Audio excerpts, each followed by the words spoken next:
When I have to talk to people about hypertension, about high blood pressure, I encounter something. The very first thing is that people don't know what blood pressure should be considered normal. Whenever people talk to me about blood pressure, they always mention 120/80. That's the norm. That's like being an astronaut, like going to space. But it's important to understand that 120/80 is just the midpoint. That's the midpoint of blood pressure. But that's not the norm. Yes, indeed, blood pressure. When measured in the traditional way using the Korotkov method, it consists of two parts. Systolic pressure is the maximum pressure in the vessels which the heart creates when it contracts. The contraction of the heart is called systole and the pressure is called systolic. The second number in blood pressure is the diastolic pressure. This is at the moment when the heart relaxes. And it shows the amount of blood and then under what pressure the blood is in the vascular system when the heart is relaxed. The relaxation of the heart is called diastole and the pressure is called diastolic. There is systolic, which is the maximum, and diastolic, which is the minimum. And each of these blood pressure indicators has its own normal range. Normal is what we consider to be normal. At any age, in any condition, with any other states or diseases. For the upper systolic pressure, the normal range is from 100 to 140. Any number within these limits is considered normal. And of course, 120 as well. For the lower pressure, the normal range is from 60 to 90. That is, any number including 80, but any number within these limits. It will be considered normal for a person. So both 100/60 is normal, the lower limit of normal, and 140/90. That is also normal, the upper limit of normal. Not just 120/80, but 100 to 140 for the upper and 60 to 90 for the lower. And this is regardless of how the person feels. So if a person feels unwell, something is bothering them, they have a headache, a feeling of pressure, everything feels bad, this is not hypertension. Such a medical condition, when an individual's blood pressure readings are consistently normal, is precisely called vegetative vascular dystonia. Essentially, it is a situation where a person experiences a general feeling of being unwell or discomfort, despite having perfectly normal and healthy blood pressure readings. But this indicator sometimes changes. There is also a concept called pulse pressure. Pulse pressure is the difference between systolic and diastolic pressure. For example, 120/80. We subtract 80 from 120 and the pulse pressure is 40. Or 140/90 and the pulse pressure is 50. And it should always remain, it should always be there. Certain numbers, values, it shouldn't be too low or too high. But it's important to keep in mind that when we assess blood pressure, we should always look at the lower number first, the diastolic pressure. It will help us determine what caused the increase in pressure. For example, we find 130/100 and 130, it's still kind of within the normal range. But that 100 already indicates that the diastolic pressure is elevated. This means there's a lot of blood in the vessels. A lot of blood in the vessels doesn't mean a lot of red blood cells, it means a lot in the blood itself. Plasma. There is a lot of plasma when there are a lot of salts left in the plasma. That's what I call salts. These are chemically active substances that maintain the osmotic pressure of the blood. And so since these salts are not excreted by the kidneys, the lower pressure, which is still formed by the kidneys, if it is elevated, is considered renal pressure. But the upper pressure, the systolic pressure, is determined by the strength of our heart's contractions. And that's why the upper pressure is cardiac. This is determined by the strength of the heart's contractions and sometimes by the heart rate. In other words, by the power the heart generates when it contracts. Systolic pressure. So when we encounter a medical problem with high, significantly elevated and specifically isolated systolic pressure, it's critically important to fully understand that this particular pressure is primarily caused by the heart itself. I always teach people that hypertension, high blood pressure, is always connected to the kidneys, but not always.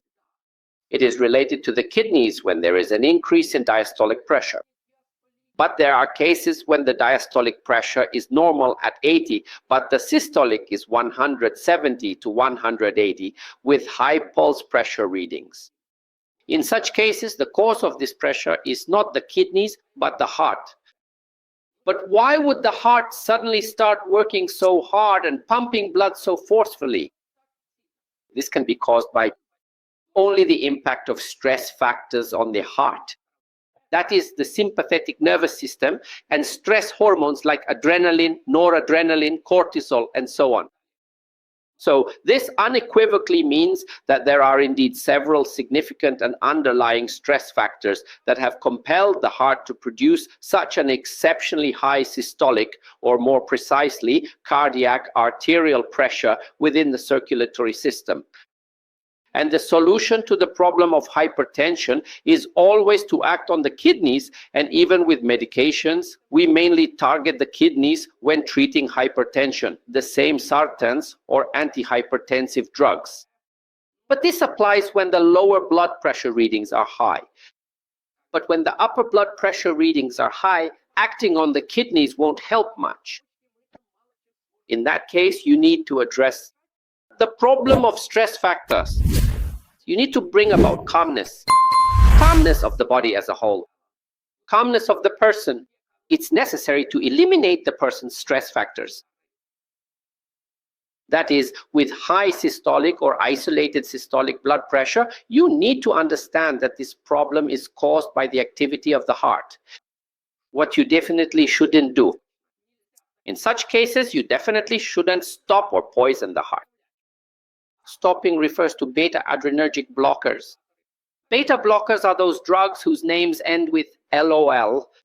These are bisoprolol, atenolol, metoprolol, anything ending in lol. These are medications that stop the heart. They prevent nerve impulses from reaching the heart. Adrenergic blockers. They block adrenaline, and as a result, the heart slows down. But the stress-inducing factors themselves are not addressed. This is bad. The second group of drugs, which are even more toxic to the heart, the most dangerous ones, amlodipine, nifedipine, lecanidipine, basically anything ending in dipine, like formidipine, these are their analogs by name, and they're called calcium channel blockers. By blocking access to calcium to the heart muscle, they poison the heart by depriving it of the calcium it needs to contract. So when stress factors hit the heart, as if poisoned, can't contract. That's what amlodipine does. This is very bad for the heart. This will cause problems with arrhythmia. It can also cause heart block problems, stopping its function, poisoning the heart. That's why this also shouldn't be done. You need to eliminate stress factors, but how do you do that? The thing is, stress factors are released so that a person can perform some heavy work necessary during stress. To lift something, to do something, to run away from someone, or to chase after someone. That's why one of the best anti-stress factors is physical activity.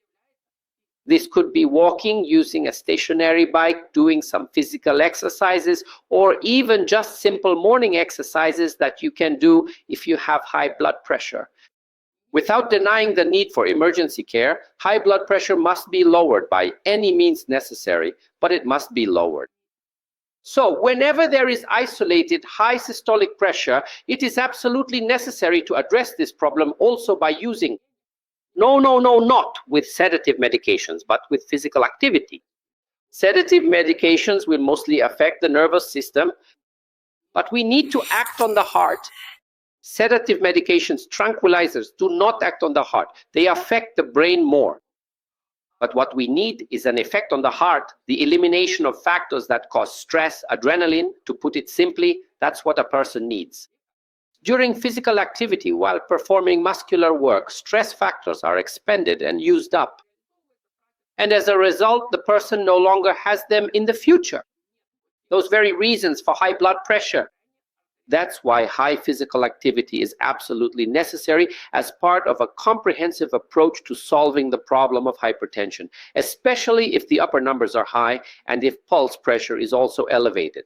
That is, when the upper blood pressure is elevated in isolation with relatively normal or almost normal lower blood pressure. So here's some more information for you about solving this problem.